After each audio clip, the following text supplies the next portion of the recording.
On dit de mon pays qu'il est l'Afrique en miniature. Que la diversité incroyable de ses peuples, de ses cultures et de ses paysages constitue sa plus grande richesse. J'aurais pu vous en dire beaucoup sur cette mosaïque incroyable. Mais j'ai choisi de vous emmener ailleurs dans une contrée imaginaire. Là où ils sont des milliers à creuser le sol de leurs propres mains. Là où les mamies lisent l'avenir dans le fond d'une bassine, les pieds dans la boue, les yeux dans la terre. Là où certaines se battent pour récupérer le gravier arraché par les machines. Un pays où dans des arrière-boutiques très discrètes, on transforme cette poussière pour en faire naître le métal le plus précieux. Un pays où les plus chanceux font des belles fortunes et où les autres se contentent de rêver. Bonjour et bienvenue dans mon pays, le Cameroun. Je m'appelle Emmanuel Kouyaté, artiste, musicien et journaliste. Aujourd'hui, je veux vous parler de quelque chose qui fascine les hommes ici, comme partout dans le monde, les hommes comme les femmes, les grands comme les petits. Je veux vous parler de l'or.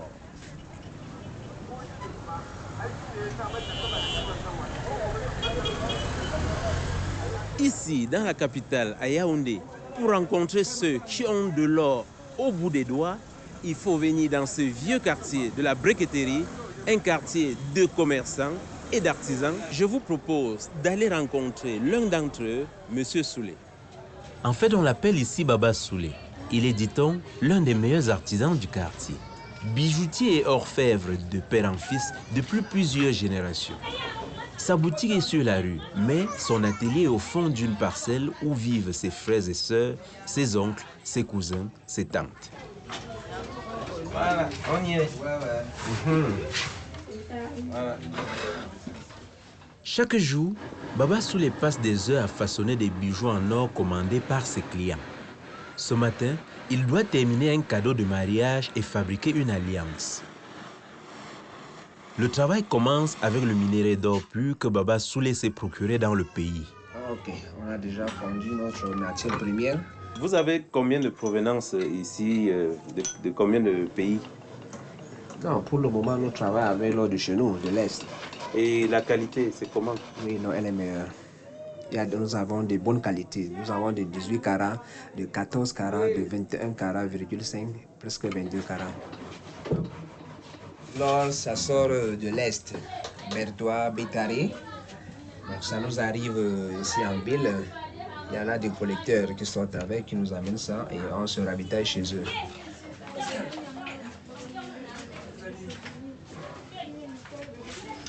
Je passe ma matière à la machine. En tirant, la matière devient plus dure. Là, je vais l'aplatir pour faire une alliance. Okay.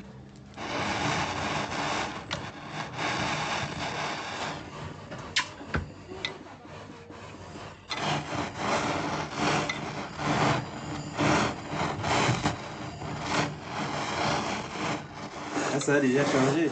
Ouais, elle donne sa couleur. L'or ne change jamais. C'est quelle matière là? C'est de l'eau, c'est un Oui, peu... nous avons de l'eau et de l'acide composé à base du sel de l'eau et de l'acide chlorhydrique. Car c'est ça qui donne la couleur de la matière. Ah, d'accord. Oui.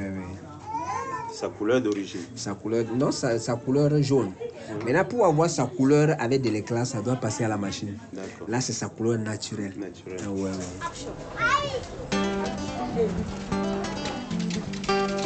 Dans son atelier, j'en ai appris beaucoup. J'avais parfois acheté des bijoux en or, mais je ne savais pas comment on le travaillait. Allons maintenant voir d'où vient ce métal si précieux. Pour cela, il faut prendre la route pour aller voir ceux qui cherchent de l'or dans mon pays. Où et qui sont ces compatriotes qui rêvent en pensant que le sous-sol du Cameroun est la solution pour son avenir? Cette route, c'est la route du bois, où à tout moment on peut voir des dizaines de camions chargés de grumes en provenance de la Centrafrique ou du Cameroun et en partance pour des pays lointains.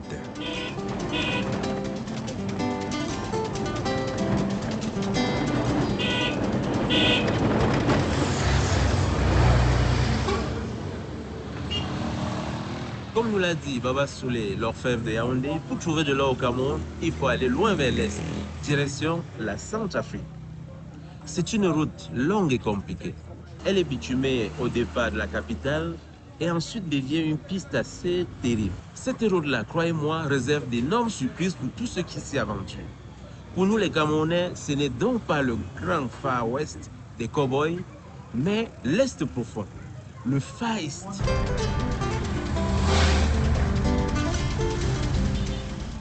Capitale de ce Far East, la ville de Bertoua.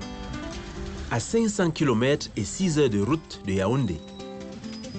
Un carrefour entre l'Est et le centre du pays. Il n'y a qu'à voir le balai des camions qui la traversent jour et nuit pour comprendre que le business marche bien dans les environs. J'ai rendez-vous ce matin avec un ami, Guy Bertrand. Son truc à lui, c'est la recherche d'eau potable pour le développement des communautés villageoises. Il est fier de me montrer sa dernière trouvaille, un vieux camion de forage russe qu'il a récemment retapé. Le camion va nous conduire jusqu'à pied d'œuvre.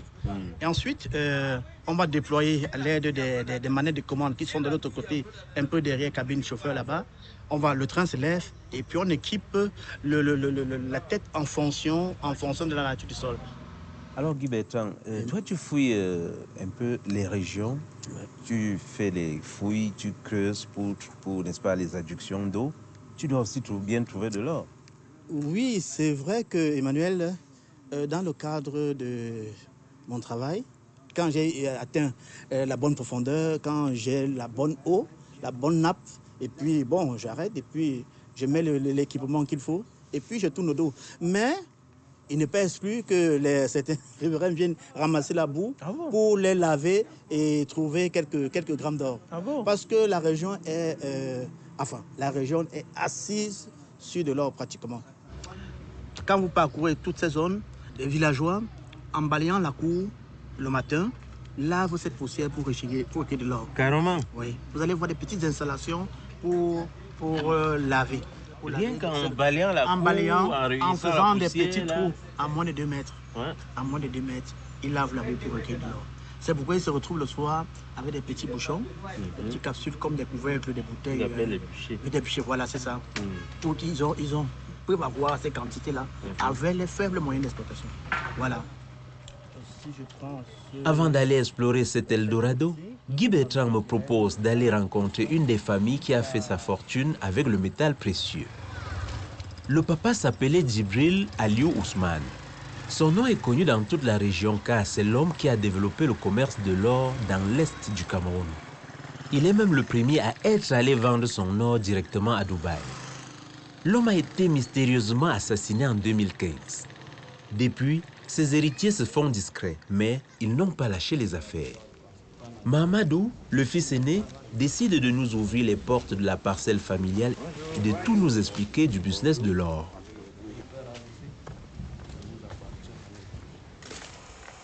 Alors ici, on est où là? C'est ici qu'on a commencé à fondre l'or. On peut dire, oui, à l'est, parlons de l'est parce que le Cameroun est là. Ouais. On a commencé à fondre l'or ici. Ici. Ouais. Ah. C'est des bâtiments qui sont devenus ce que vous voyez là. Oh, ok. C'est comme ça. Et l'or, dans les années 2002 jusqu'à 2012, l'or, c'était seulement ici qu'il y avait le bureau. Seulement ici.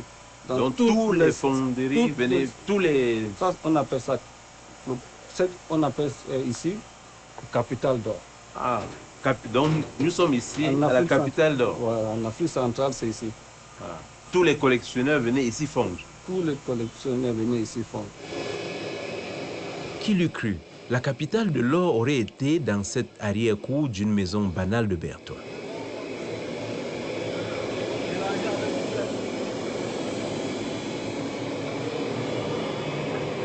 C'est comme ça qu'on commence à fondre de l'or. On met du sel dedans. C'est l'or qu'on mélange avec du sel. Le sel sert à quoi? Le sel sert pour ne pas que l'or colle au creuset. Ah oui. Le business de la famille a beaucoup diminué, mais c'est toujours ici que les hommes font de l'or qu'ils achètent aux milliers d'orpailleurs qui travaillent dans la région. L'activité varie. On manipule ici quelques grammes ou quelques kilos dans les bons jours. va rendre ça en lingot maintenant. Oui. C'est ça qu'il est en train de fondre là-bas. Après avoir mélangé, on va mettre ça dans les cuisines.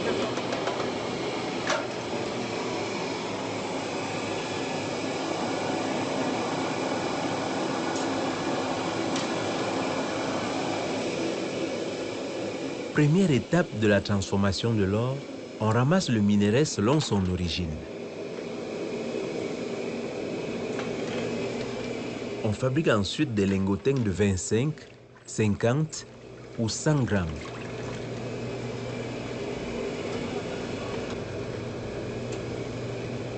Quand on a les quantités suffisantes, on produit des lingots plus lourds, jusqu'à 1 kg. Ils sont acheminés à Dubaï pour être vendus sur le marché international.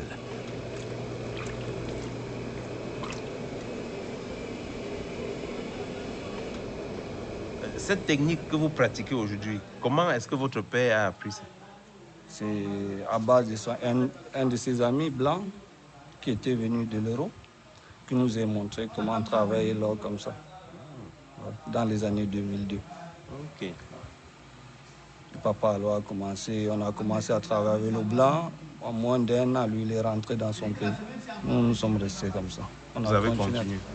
Quand l'or a été fondu, il est amené au bureau. Un des frères de Mahamadou est alors chargé de savoir ce qu'il vaut, son poids exact et surtout sa pureté que l'on mesure en carats. L'or pur étant de 24 carats. Là, c'est quoi? Il teste le poids ou quoi? Il teste d'abord le poids pour faire sortir le carat. Il va diviser le poids d'or et l'eau. Une bassine en plastique remplie d'eau. Une assiette en fer troué reliée à la balance et dans laquelle on place le petit lingotin. Tout ça m'a l'air très artisanal, mais les frangins m'assurent que c'est extrêmement précis et fiable.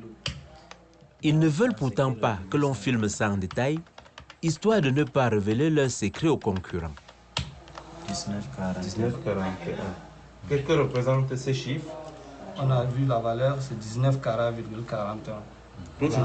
Presque 20. Là maintenant, exemple, on peut faire 1590. Le prix d'aujourd'hui, fois 19,41, fois le poids d'or, 26,74. Là, ça va me donner 825 000. Là, il doit noter en bas de la facture. Alors, les 825 000 francs CFA, c'est pour 26,74 grammes. Voilà. Après avoir fondu, là. Ça, c'est pour le 19,41 carats. Oui, le carat. Alors, une fois fondu, vous avez les 90% de la qualité. Qu'est-ce que vous en faites? On exporte l'or à Dubaï. On a des partenaires à Dubaï. Est-ce qu'on peut savoir les quantités à peu près que vous pouvez récolter, je ne sais pas, peut-être par jour, par semaine ou par mois? Ça varie. Parce que tu ne peux pas dire par jour. Un jour, tu peux trouver 2 kilos, 3 kilos. Il y a d'autres jours, tu ne peux pas trouver même 1 gramme. Bon, alhamdoulilah, tu peux avoir les 15-20 kilos par mois. Si tu as les clients, parce qu'il y a trop de concurrents, on peut dire 15-20 kilos. 15 à 20 kilos, soit plus de 400 millions de CFA pour une seule famille.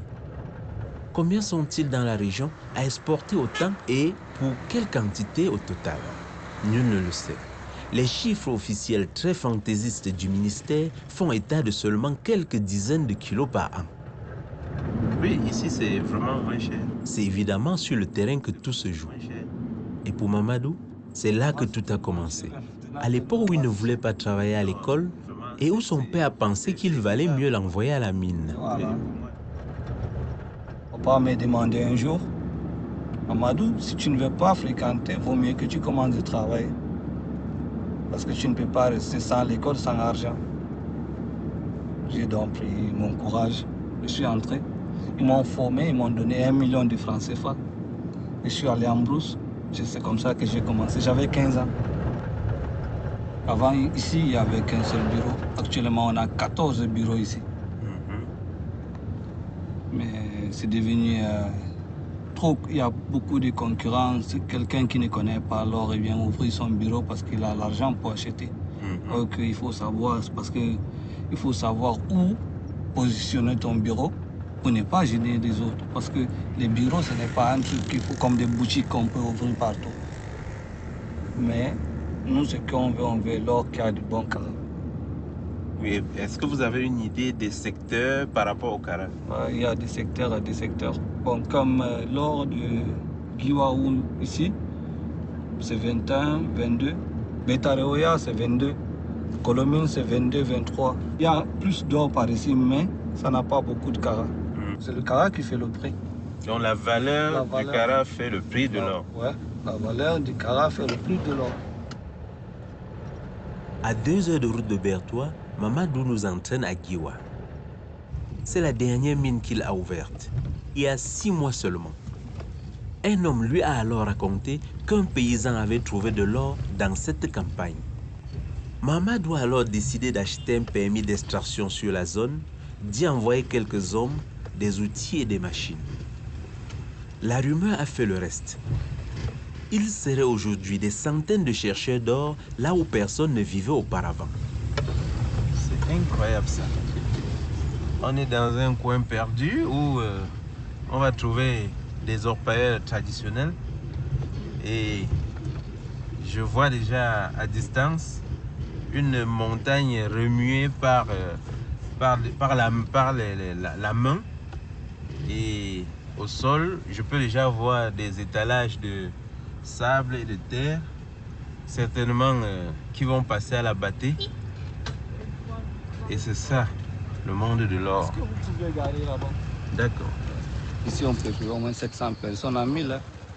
Parce que le chantier est grand, parce que c'est de l'autre côté aussi. C'est un très grand chantier.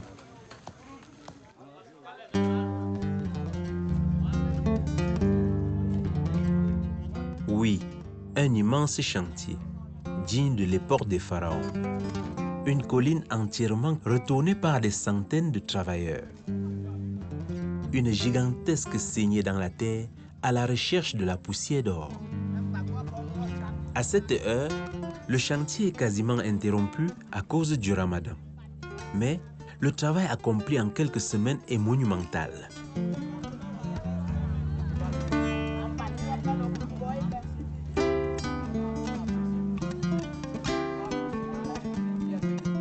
À Giwa, on trouve toutes sortes de gens et bien sûr, le chantier attire aussi quelques voyous ou bandits de grand chemin. Heureusement, Giwa est sous la garde des fameux Gao. Ces chasseurs traditionnels du Nord sont des redoutables guerriers. Ils assurent la sécurité du campement en l'absence de forces de l'ordre officielles. Tout le monde est là seulement pour l'or. Et d'autres sont là pour faire des petites business, pour manger. Ah, d'accord. Ouais.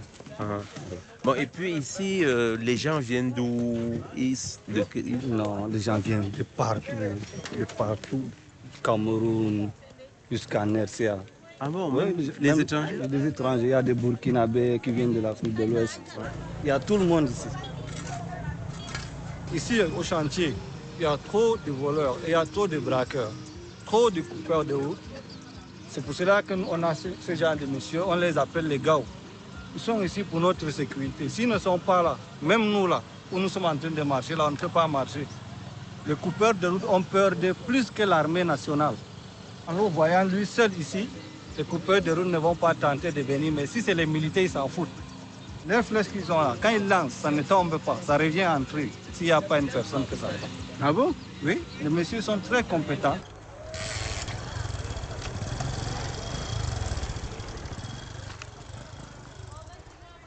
Ils ont perdu encore le filon là-bas de l'autre côté. Et une autre personne est venue, il a creusé quelque part là-bas en haut, il a retrouvé le filon. Et c'est le filon qu'on suit. C'est le filon là qu'on suit. Et c'est ça qui part jusqu'à de l'autre côté, jusqu'au fond là-bas. Ouais. Parce qu'ils ne creusent pas par hasard. Ils ne creusent pas par hasard. Comme ça.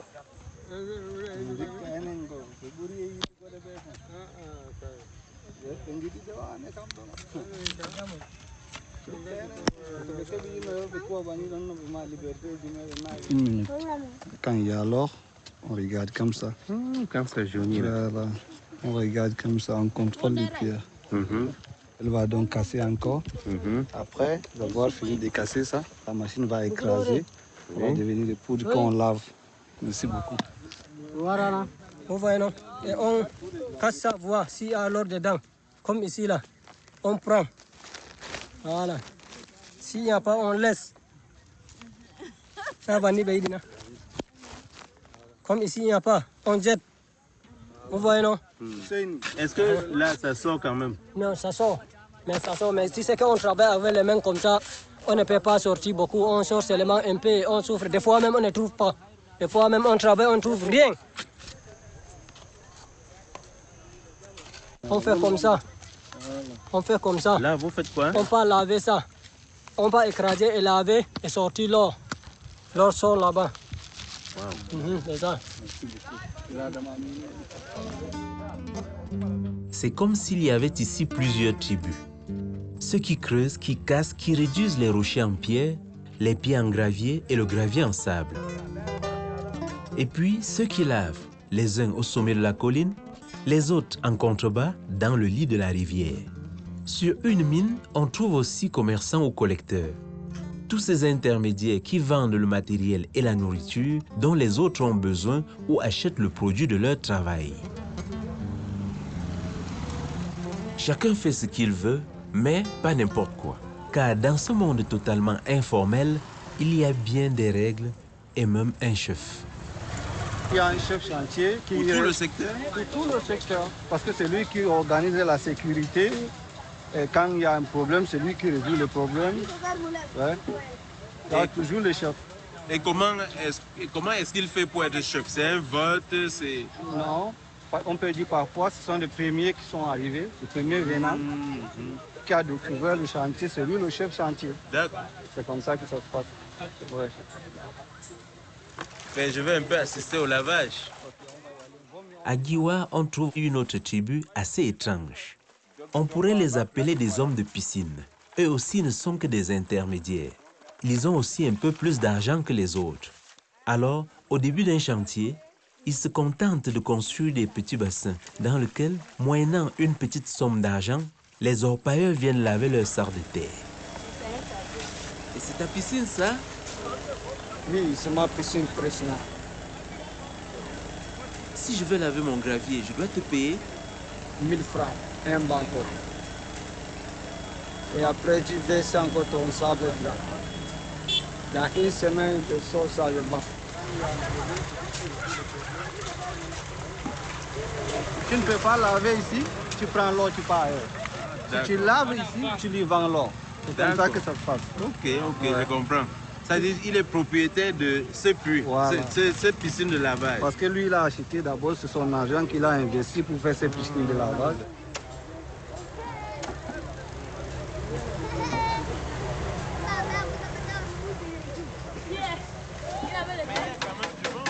Ça veut dire, sans le ramadan, ça devait être très grave.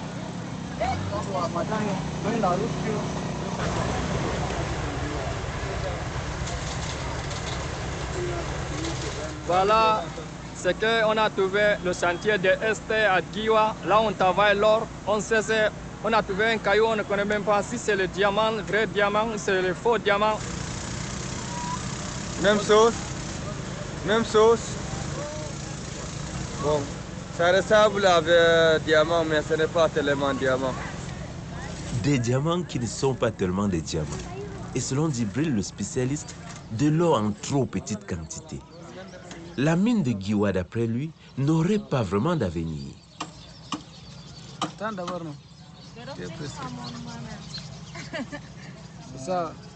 Tous les soirs, les recettes sont maigres, très maigres. Le chantier n'a que quelques semaines d'existence, mais déjà, les quantités récoltées diminuent. C'est comme ça, petit, qu'ils collectent, que ça devient beaucoup, ils partent alors au bureau. Là, tu as pour combien de grammes environ? Ça là, non, environ de 7,7, moins d'un gramme. Moins d'un gramme.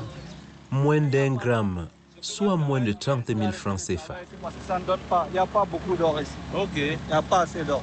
Il y a quand même ces petits. Ouais. Il n'y a pas assez d'or pour tenir tout ce monde que vous voyez là. Il y a des hommes, il y a des femmes, il y a des petits-enfants. Ces enfants-là ne sont pas scolarisés, ils ne vont pas à l'école. Bon, je peux dire Il y a quelques-uns qui partent à l'école, mais la plupart ne partent pas à l'école. La plupart. Et pourquoi? Je peux dire qu'ils sont attirés par le gain. Tout le monde veut l'argent. Ça va impacter sur nous, ce qui est sûr dans les années à venir. Ce n'est pas seulement ici, il y a beaucoup de chantiers. Parce que là, on parlera de la sous-scolarisation avec tout ça. Ils sont comme nombreux. Voilà, comme la petite fille, elle est trop jeune pour être là. Mais on ne peut pas les empêcher de venir.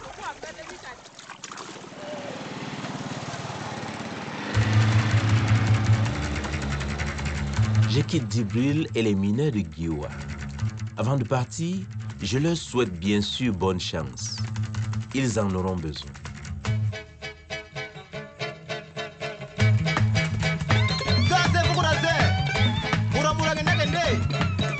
Il est temps de m'enfoncer un peu plus dans cet Eldorado dont on me parle depuis le début de mon voyage. Et pour cela, cap à l'est. Je dois aller à Batouri. C'est le passage obligé de tous les chercheurs d'or. Après être partis de Bertoyer, nous avons roulé de nuit jusqu'à Batouri, un peu plus loin vers l'est. C'est ici que le goudron s'arrête. Bientôt, ce sera la piste. Et ces transporteurs que vous voyez derrière moi peuvent avoir des problèmes en route parce que leur quotidien peut devenir un enfer. C'est ainsi Bruce mettront des heures pour atteindre des villes comme Yokadouma, Kété, Mboé et bien d'autres encore. Et certains mettront des jours pour atteindre la frontière de la République centrafricaine. Et d'autres 2 à 3 jours pour atteindre le Gabon voisin. Chaque jour à la gare routière de Batouri, ils sont des centaines à arriver des coins les plus reculés pour venir faire leurs courses. Chargés des marchandises les plus diverses, ils y repartent en moto ou entassés dans des véhicules hors d'âge. Si on va jusqu'à traverser jusqu'à arriver vers la frontière de la Centrafrique. Le chauffeur m'annonce 8 heures de trajet pour aller jusqu'à Yokadouma. Un passager me dit, lui, que seul Dieu connaît les horaires de ces taxibus. Je vais de toute façon m'arrêter bien avant.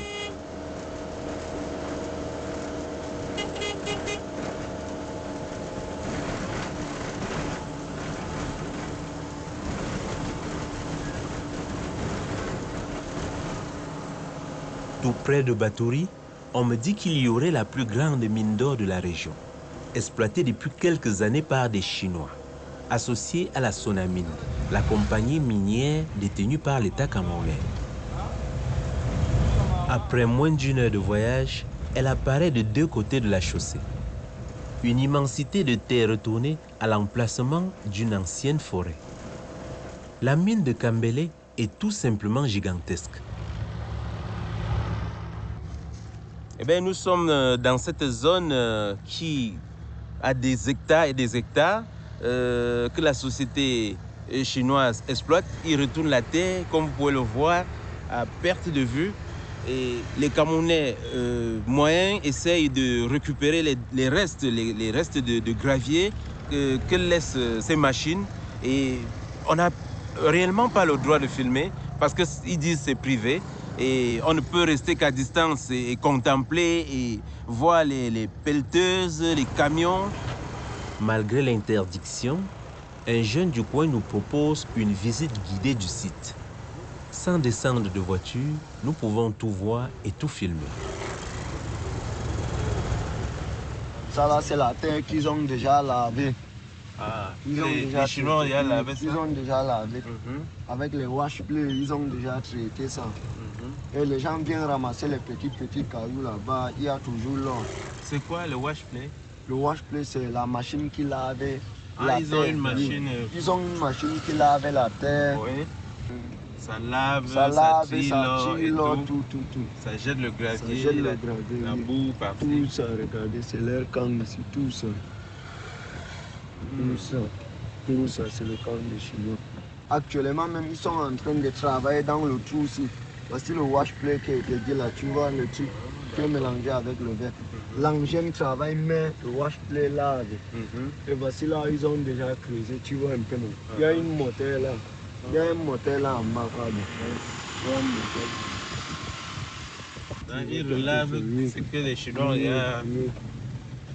Et ils trouvent quand même de l'or? Oui, ils trouvent.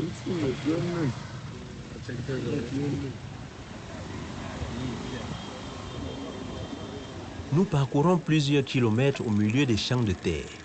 Nul ne sait combien de familles vivent ici. Officiellement, personne n'y habite. Mais en fait, ils sont des milliers installés à Kambélé depuis des décennies. Employés par les Chinois ou chercheurs d'or à leur compte qui lavent la terre que les machines ont rejetée. On appelle ça le nguéré, soit la recherche de l'or sur les sites déjà exploités par des sociétés minières.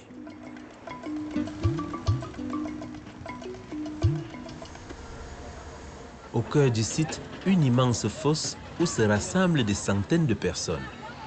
C'est le dernier trou que les Chinois ont abandonné et dans lequel se jettent maintenant des hordes d'orpailleurs. Cette terre-là, déjà travaillée par les machines, recèlerait encore des quantités d'or importantes. Armé d'un sac en plastique appelé banco, il faut donc être le premier à la récupérer. Si j'ai bien compris, ceux qui sont dans l'eau sont en train de retirer des graviers qui seront concassés, séchés, faire écraser pour laver, pour sortir de la poussière d'or.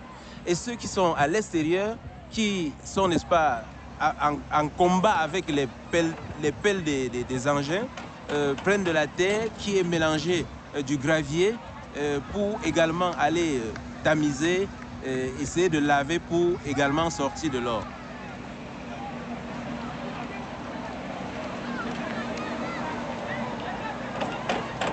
Tout ce qu'on a fusé à la terre, là, c'est le gravier.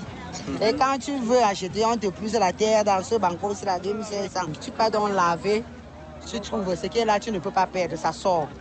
Ça sort. Ça arrive qu'il y a des morts parfois. Des accidents? Oui. Ça a loupé quelqu'un hier.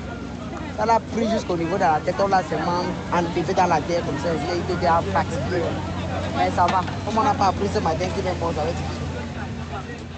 À Kambélé, le temps ne s'arrête jamais. Les machines et les hommes travaillent jour et nuit. Une heure de perdu, c'est une chance en moins de devenir millionnaire. Et pour extraire la plus petite particule d'or de ces monceaux de terre, tous les moyens sont bons. Certains se contentent de la battre, d'autres savent depuis longtemps que le meilleur allié du chercheur d'or est le mercure, même s'il peut être mortel.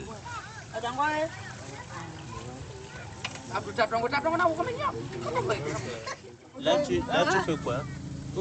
C'est quoi ici? Ça, c'est quoi qui est blanc là? Le mercure. Quand tu mets le mercure là, c'est pour que ça fasse comment? Pour que ça doit prendre l'eau tout là. Ça prend l'eau. Attends, fais je vois. Voilà ça, il va presser là, ça va sortir. Le mercure va sortir, l'eau va rester sur le tissu. Donc il y a l'eau dans ce mercure. Oui. L'eau il a monté, mais c'est dans le mercure là. C'est un liquide qui peut toujours passer comme le tissu. C'est un tissu, ça laisse passer le mercure. Donc même si on bloque ça comment, l'eau ne peut pas sortir. Exactement comme une fleur. Voilà, le mercure il sort seul. Voilà. Là c'est l'eau qui cale. Là c'est juste une demi-quantité. Là c'est une petite quantité seulement. Comme vous utilisez le mercure là, oui. Est-ce que ça a un risque? Ça a un danger? Non. Ça a un danger, c'est quand on chauffe. Oui, le gaz qui monte là, ça peut vous étouffer. Quand tu as une blessure, peut-être au niveau du pied, tu es en train de traiter. Lorsque le mercure passe sur la blessure, ça s'agrandit, ça ronge la chair. Donc ça emporte le cancer. C'est ça. Oui. L'industrialisation. Donc quand vous travaillez là, vous évitez de vous blesser. Oui. Vous êtes dans l'or depuis combien de temps environ? On t'accouche dedans, tu grandis dedans. Mais de nos parents, ça vient de nos parents. Donc c'est de père en fils. C'est héréditaire, c'est héréditaire.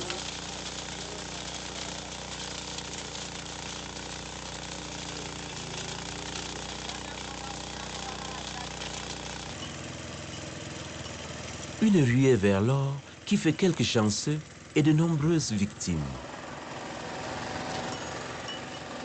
À Kambélé, certains engloutissent toutes leurs économies mais d'autres y ont laissé leur vie. Début 2021, l'effondrement d'une galerie a fait officiellement 21 morts sur le site d'une société chinoise.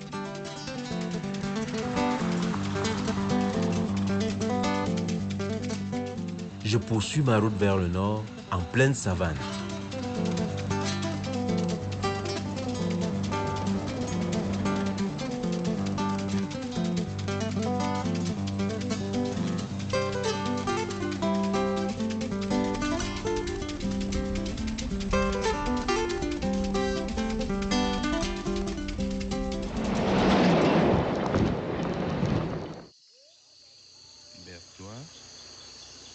Batouri.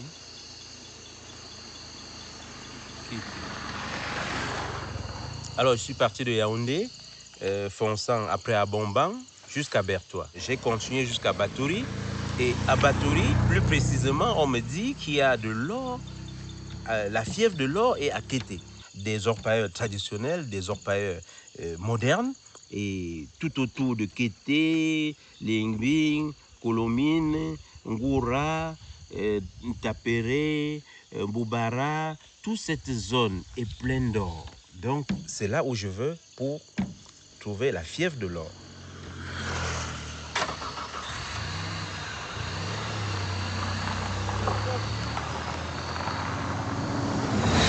Ça y est, à peine quelques kilomètres plus loin, je tombe sur cet Eldorado dont parlait mon ami Guy Bertrand.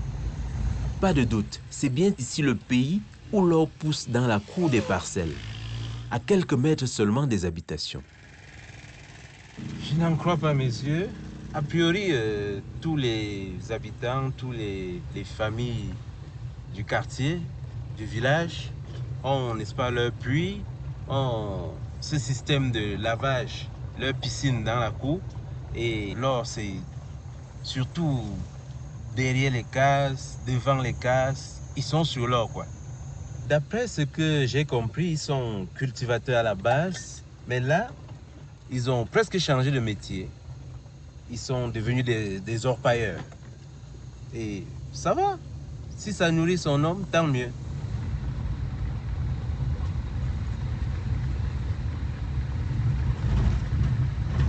Et bien là, c'est Bafout, une des nombreuses villes champignons. Et ça ne fait que 1 an et demi à peu près que c'est créé. Et c'est une ville minière dans laquelle il y a déjà de milliers d'orpailleurs.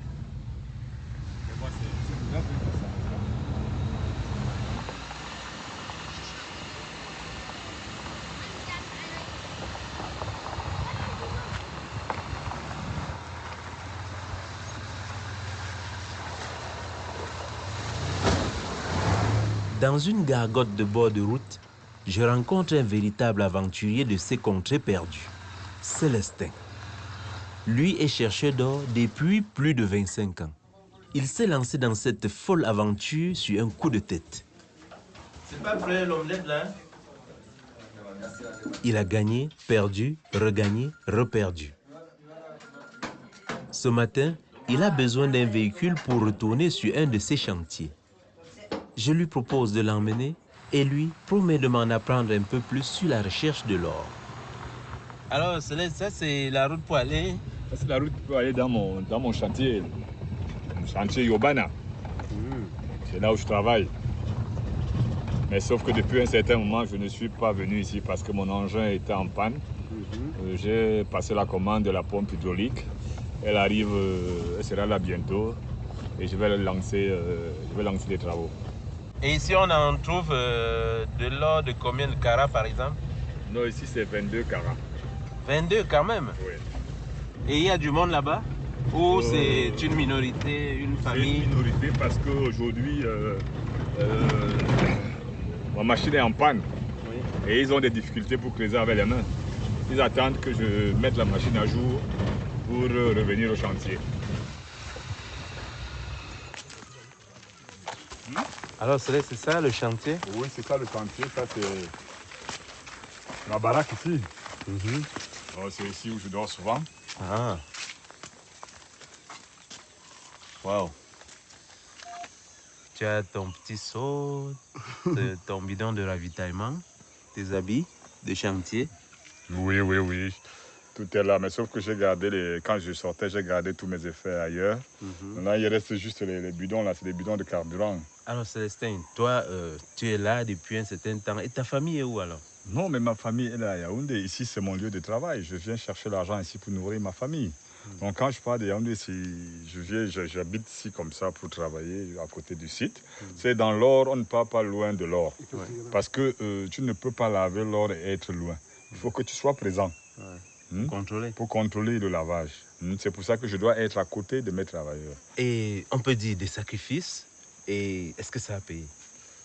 Franchement, je ne peux pas dire non, parce que si ça n'avait pas payé, je ne serais pas ici.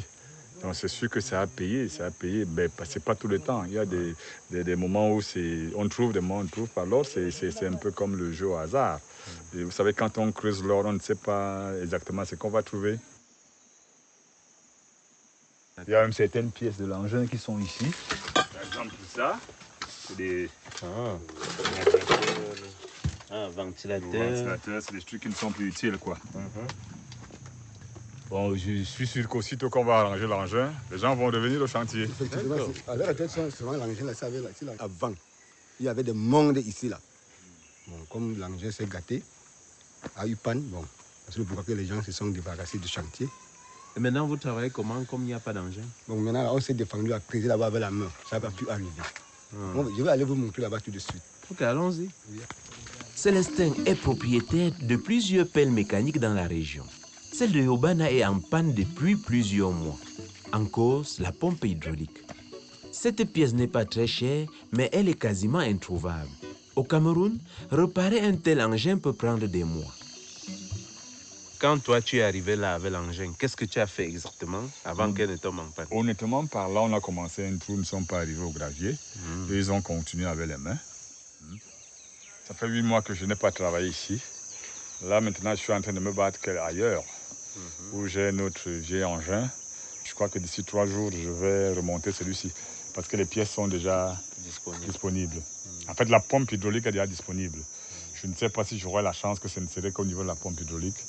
C'est que l'engin va marcher d'ici 5 jours. D'accord. Et le business va recommencer? Non, le business va recommencer. Continuer, quoi. Oui, tout le terrain que vous voyez là est aurifère.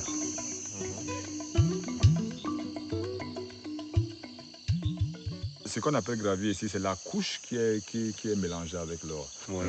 Et seuls les artisans mineurs connaissent ce que c'est que le gravier. Donc quand on lave ce gravier-là, c'est pour séparer l'or et le sable. Ça, c'est M. Nicolas.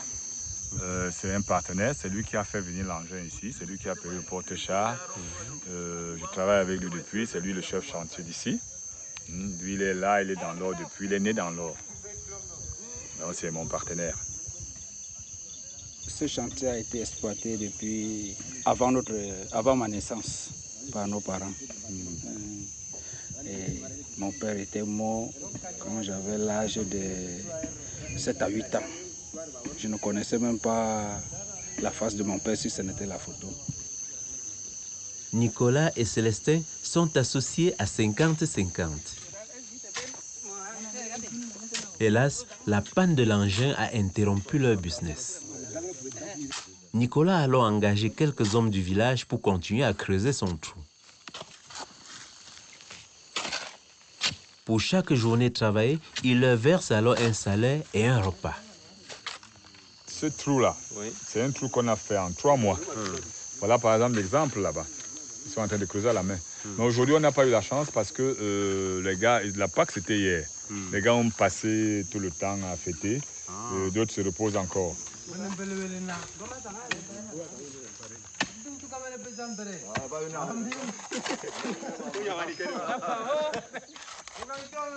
Le travail du champ, tu ne peux pas manger dans un mois.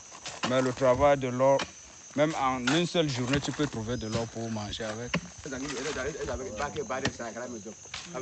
travailles l'or, tu travailles le champ. Donc moi, c'est comme ça. Donc je prends, si c'est 2 heures du temps pour le travail du champ, et le reste du temps, je viens finir le travail de l'or. C'est vraiment dur là. C'est vraiment dur. Regarde la paume de main d'un travailleur. Regardez la paume de main. C'est-à-dire ça, c'est la pelle et la baramine qui rendent cette paume de main dure comme ça. Non, mais là, il faut l'engin parce que sans engin, ils ne peuvent pas continuer comme ça. La souffrance. Non, il faut l'engin.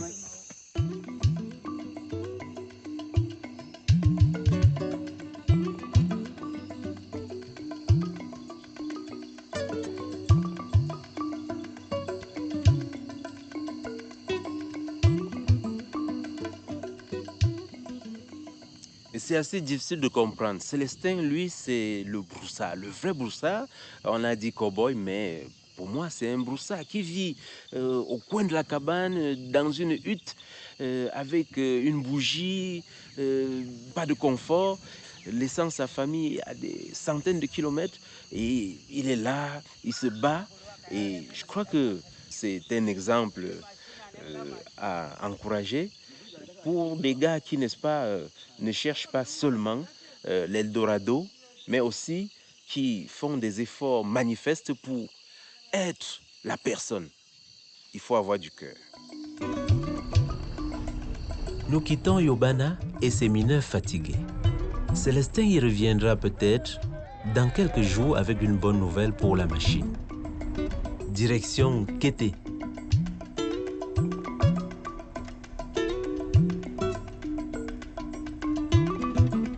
Lors d'une pause, Célestin m'en dit un peu plus sur ses débuts dans le métier. À l'époque, il n'était pas encore dans l'or, mais il trafiquait le diamant.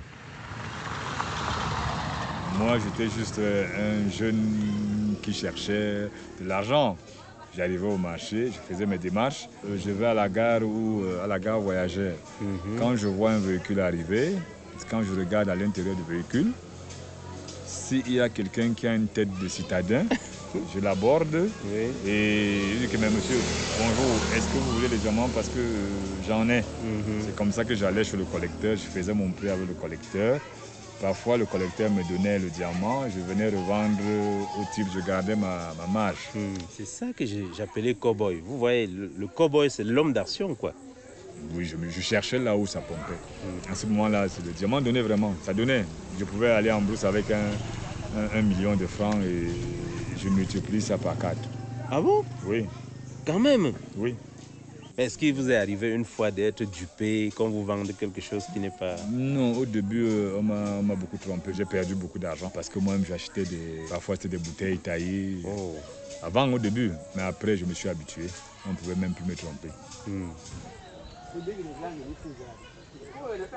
Avant de nous rendre à Kété, nous faisons un détour par Colomine, une ville qui porte bien son nom, la colline des mines. Elle n'existait pas il y a un siècle, mais elle a poussé comme une ville champignon dès la découverte de l'or dans les années 50. Aujourd'hui, elle compterait 40, 60 ou 80 000 habitants. Nous sommes en train d'aller à la KDI. Ici, le système, c'est le Danki. C'est quoi le Danki? À quelques kilomètres de la cité, Célestin veut me faire découvrir la spécialité locale, le Danki, pour la plongée vers l'or. Ça, le Danki? Oui, c'est ça le Danki. Mais sauf qu'ici, ils ont fait juste un demi-Danki. Généralement, on fait traverser la rivière. Mais ils m'ont expliqué qu'ils ont fait le demi. Pourquoi? Parce qu'il y a les bateaux chinois qui passent.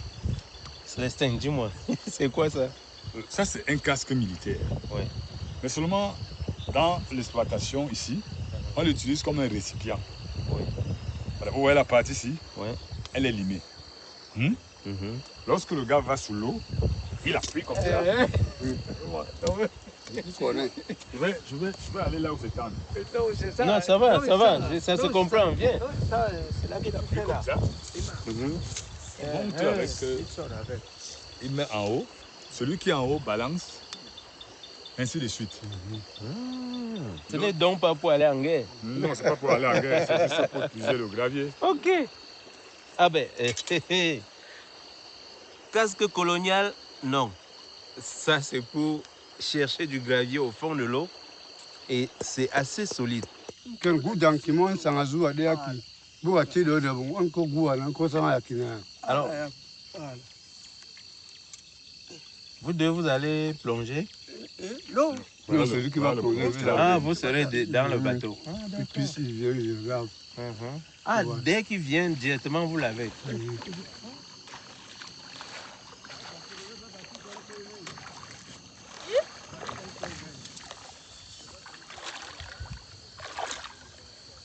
Ici, quand le cours d'eau n'est pas encore exploité, la concentration d'or est énorme. Ouais. C'est qu'un casque comme ça peut te donner facilement 4 grammes, 5 grammes. Mais ici, oui, mais ici déjà c'est un double chantier. Les bateaux sont déjà passés. C'est pour ça qu'il y a une faible quantité. Mais le lit du fleuve, c'est l'exploitation qui donne le plus. C'est ça? Oui.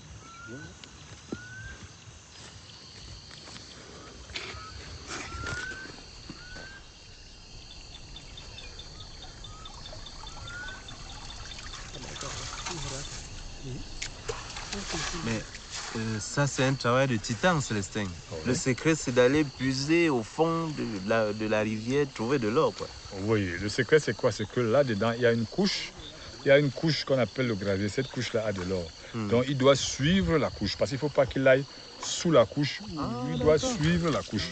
Tu as vu ça là-bas? D'accord. Hein? D'accord, je vois. Eh, attends, d'abord, tu as vu? Oui, je vois là. Ok. Ça, c'est quoi? C'est l'or. Eh? Ça, c'est l'or. Je mens? Non. Et pourquoi que tu ne me respectes pas? Non, mais est-ce que j'ai dit que je ne te respectais pas? Je n'ai jamais dit que je ne te respectais pas. Une caméra là, ils ont une caméra vraiment, ça donne vraiment. La caméra vient de proche, là, de près là. Oui, ici là. Oui, non, ici là. Oui, le jaune là. Partout là, vous voyez là. Vous voyez là, partout il y en a. Ici là, s'ils font un bon lavage, je peux faire 50 grammes ici. C'est là, ils n'ont même pas fait. Ils n'ont pas fait 10 minutes. Et vous voyez ce que ça donne. Si on multiplie ça par 10, c'est quelque chose. J'aurais voulu plonger, mais déjà je ne sais pas nager. Mais quand même, je trouve que c'est quelque chose de déjà très épatant. Pour une première expérience, ils ont déjà quelque chose de visible. Et moi, je trouve que ça donne, ça paye, quoi. Bon, tu vas apprendre à nager quand? Je ne préfère pas nager dans ce fleuve qui produit de l'or, mais dans une piscine. Bon, ben, si nous on cherche de l'or. Ah, de toutes les façons, à chacun sa chose.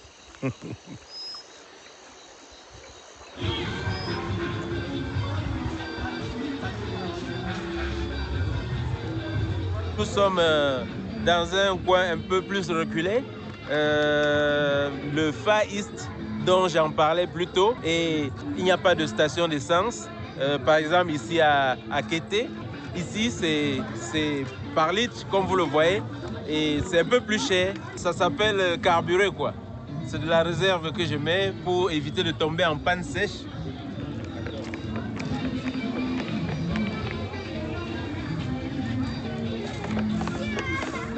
Et là, c'est de la bonne qualité, vous ne mélangez pas. Non, c'est de bonne qualité. Diga.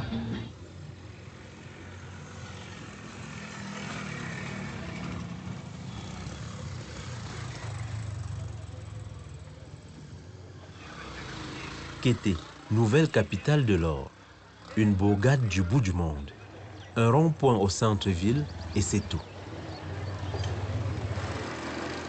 Sauf que Kété est le fief des Gbaya, une ethnie importante de cette partie de l'Afrique. Nous nous devons d'aller voir le roi qui, dit-on, aurait des informations importantes à nous fournir. Le souverain est très soucieux de l'avenir de sa région et il voit d'un mauvais œil la folie qui s'est emparée de ces sujets.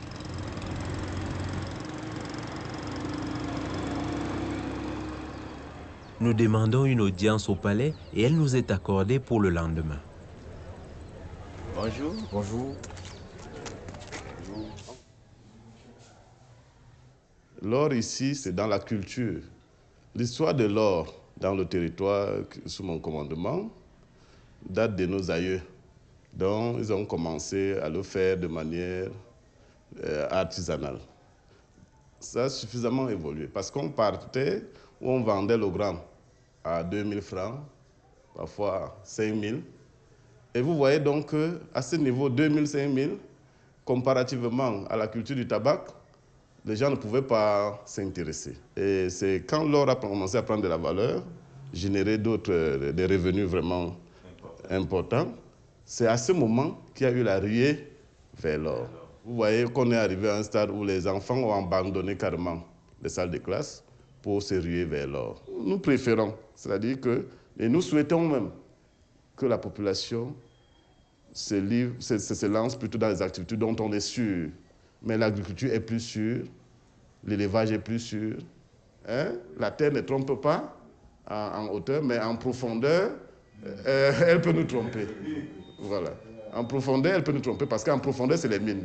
S'il fallait choisir, j'aurais encouragé ma population à se lancer beaucoup plus dans l'agriculture que dans les activités minières. Alors, est-ce que Sa Majesté aurait entrepris les méthodes, ces méthodes de pratique d'agriculture comme exemple pour son peuple? Ah oui, je pense que de ma posture aujourd'hui, je dois prêcher par l'exemple. Vous voyez, je ne veux pas être ce chef qui dit « allez faire ». Et je veux même vous dire, tout à l'heure là, je dois aller au champ. Chaque matin, je commence par l'agriculture avant de revenir ici. Donc, et j'ai demandé d'ailleurs à tous les chefs qui relèvent de la chefferie supérieure de ma compétence, je leur ai même imposé à chacun de faire au moins 1 hectare de culture cette année. Et je veux même d'ici peu faire une descente, c'est-à-dire au mois de mai là, pour essayer de vérifier si ce message-là est passé. Parce que je veux d'abord commencer au niveau des chefs. Parce que quand un chef travaille, c'est un exemple pour la population. Merci encore et beaucoup de courage. C'est moi qui vous remercie pour l'opportunité que vous me donnez de parler un peu de l'impact de l'activité minière dans mon territoire de commandement.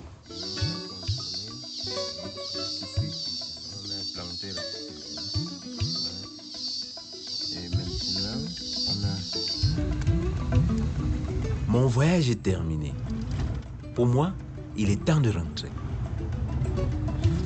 Pour Célestin, il est l'heure d'aller découvrir un autre chantier.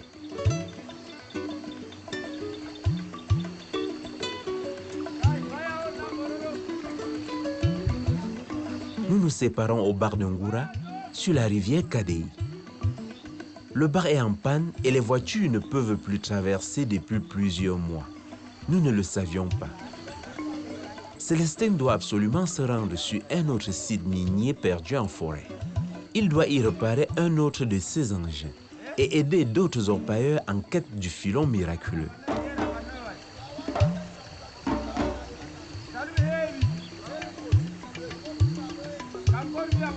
Nul ne sait ce qu'il attend sur l'autre berge. À lui aussi, je souhaite une bonne chance.